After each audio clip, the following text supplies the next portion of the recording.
तो सबसे पहले तो आज गणतंत्र दिवस है। गणतंत्र दिवस की आप लोगों को बहुत बहुत शुभकामनाएं। मैं उम्मीद करता हूं कि आपको ढेर सारी खुशियां और स्ट्रेंथ मिलेगी इस गणतंत्र दिवस पर, जो कि देश की नेशनल यूनिटी और इसका प्रतीक है। दूसरा, आप सबसे पहली बात क्या है कि कई सारे लोग चिल्ला रहे हैं मार्केट गिरेगी गिरेगी। हाँ, जरूर ऐसे सिनेरियोज बन रहे हैं कि कुछ ना कुछ गिरेगी, बट इस समय म्यूचुअल फंड इन्वेस्टर्स को क्या करना चाहिए वो एक देखने वाली बात है। और जाहिर सी बात है, जुगानी टॉक्स का एक प्रोप्राइटर होने के नाते मेरा ये फर्ज बनता है कि मैं आप लोगों को इससे आगाह करूं कि मार्केट में टाइम इंपॉर्टेंट है, नॉट ए टाइमिंग। इसके लिए मैं आपको कुछ सिनेरियोज देता हूं, ज्यादा पीछे का नहीं ले जाऊंगा क्योंकि कई सारे लोग बिल्कुल नए हैं और मैं आज ये चाहता हूं कि आपको उसको बताया जाए। देखिए, मैं 2020 का आपको देखता हूं। 2019 में आपकी मार्केट 41,500 के आसपास थी एंड 11,000 के आसपास आपकी निफ्टी थी। ठीक है ना। सेंसेक्स और निफ्टी को एग्जाम्पल लेकर के चलते हैं क्योंकि वही एक सबसे बड़ा बैरोमीटर है, जो कि एक स्टेबिलिटी का प्रतीक है, जिसमें कि इंडिया की कई सारी ब्लू चिप कंपनियों का डाटा होता है। आप भी जानते हैं कि 30 कंपनियों को सेंसेक्स बोलते हैं और 50 कंपनियों को हम निफ्टी 50 बोलते हैं। तो आइए हम उसका आकलन कर लेते हैं। ठीक है ना। उसके बाद में कोविड का क्रैश आया। कोविड के क्रैश में करीब 40% तक मार्केट हमारी करेक्ट हुई थी, इसमें कोई संदेह नहीं, क्योंकि उस समय अनसर्टेनिटी का माहौल था। लेकिन उसके बाद में अक्टूबर 2021 में मार्केट ने ना केवल उसको रिकवर किया, जबकि ऑल टाइम हाई को क्रॉस करते हुए 63,500, कहां से 41,500, कहां 63,500 पर आपका सेंसेक्स गया है। और उसके बाद में आपका निफ्टी 11,000 से लेकर के 8,000 तक डाउन हो गया था। ठीक है ना। 8 क्या 7.5 तक डाउन हो गया था। उसके बाद में आपका गया है 18,300 तक अक्टूबर 2021 में। तो ये मार्च 2020 के बाद में अक्टूबर 2021 तक का आपका सिनेरियो रहा है। तो आपको फिर मेरे कहने मतलब ये है कि आपको पैनिक होने की जरूरत नहीं है। कई लोग आपको डराएंगे, आपको ये चीजें बताएंगे, नहीं। आप आए हैं तो मार्केट कहीं नहीं भागी जा रही है, ये एक मौका है। उसके बाद में 2022 में आपने रिसेंटली देखा होगा कि आपकी मार्केट क्या रही है, फ्लैट रही है, कंसोलिडेशन मोड में रही है। पूरे 2022 में किसी को कुछ भी रिटर्न नहीं मिला है।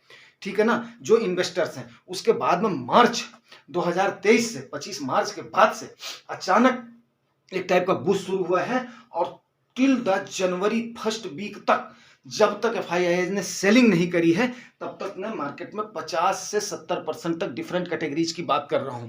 25 से 30% लार्ज कैप में, 40 से 50% मिड कैप में, 50 से 60% स्मॉल कैप में। ये आपको गेन मिल गया है किसमें, एक सवा साल के अंदर में। किसमें मिला है आपको, इंडियन मार्केट में मिला है। तो आप ये मान करके चलिए, इंडियन मार्केट एक टॉप की ग्रोइंग मार्केट है। अभी रिसेंटली इसने हांगकांग की मार्केट को पिछाड़ दिया था और वर्ल्ड की चौथी नंबर की मार्केट बन गई थी। लेकिन अब आज के टाइम पर हमने करना क्या है, सोचने वाली ये बात है। आप मान करके चलिए 2020 ले लीजिए, 2022 ले लीजिए, 2024 ले लीजिए। तो 2024 के जो सिनेरियोज बन रहे हैं, कितना भी होने दो, ओनली द कंसोलिडेशन मोड रहेगा। ये एफआईआईज का क्या है, इनको जहां पर भी प्रॉफिट दिखाई देगा वहां पर भागेंगे, फिर लौट करके बेशर्मों के जैसे आएंगे। आपको पता होना चाहिए, इन्होंने 2022 में खूब सेल करने की कोशिश करी है, खूब सेल करने की कोशिश करी है। कब से, जुलाई से लेकर के दिसंबर तक। रेंटस ले, बुलेट ले, जो ये तो एक जनवरी वाला तो छोटा सा एग्जाम्पल है। 17-18 हजार का 60-70 हजार करोड़ इन्होंने 2022 में बेच दिया था। जाने दो, लाख 1.5 लाख जो है करोड़ रुपए इनको बेचने दो, कोई फर्क नहीं पड़ता है। हाँ, वो अगर सही टाइम पर उन्होंने एंटर किया है, राइट टाइम पर एंटर किया है, तो ये उसके बाद में प्रॉफिट लेकर के भागेंगे जहां पे इनको जिस मार्केट में दिखाई देगा। आप तो वहां पर जा नहीं रहे हो, आप इंडियन हो, आपको इंडिया की मार्केट पर भरोसा है, इंडिया की उद्योगपतियों पर भरोसा है, इंडिया की जो एक सिंगल लार्जेस्ट गवर्नमेंट है उस पर भरोसा है। तो फिर आपको चिंता काहे की है। आप मुझे एक बात ये बताने की कोशिश करें, अब आपने करना क्या है 2024 में।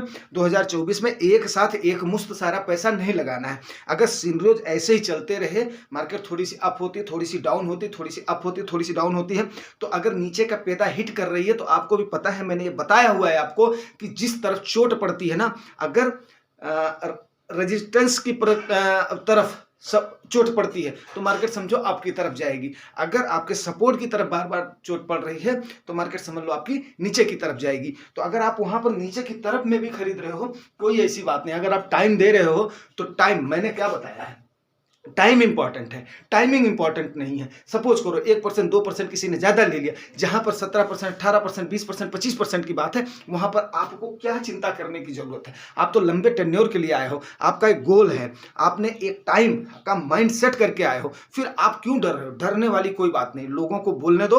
और आप इस चीज़ का ध्यान रखो, 2020 से देखिए, 2020 में अगर लोग डर गए होते, लेकर के भाग लिए होते, तो 21 का प्रॉफिट नहीं ले पाते। 2022 में फ्लैट अभी कंसोलिडेशन रही है, कई बार नीचे गई है, कई बार ऊपर थोड़ी सी आई है, कई बार नीचे गई है। अल्टीमेटली 2023 मार्च के बाद में क्या किया है, दिसंबर तक कितनी गई है, वो आप लोग चार्ट उठा करके देख लीजिए, किसी पर भी जाकर के देख लीजिए। 2024 में सेम हाल होगा, ज्यादा से ज्यादा कंसोलिडेट होगी, ज्यादा से ज्यादा थोड़ी सी करेक्ट होगी, और इससे ज्यादा क्या होगा, कहीं भाग तो नहीं जाएगी ना। और इसको आप एक अपॉर्चुनिटी के रूप में लें, इसमें कोई संदेह नहीं है। ये जुगानी टॉक्स की एडवाइस है। हाँ, एक बार में सारे पैसे को मत इन्वेस्ट करें, ये मेरी सलाह है। दोस्तों, अगर जानकारी अच्छी लगी है तो रिवार्ड जरूर करें। रिवार्ड आपको पता, लाइक से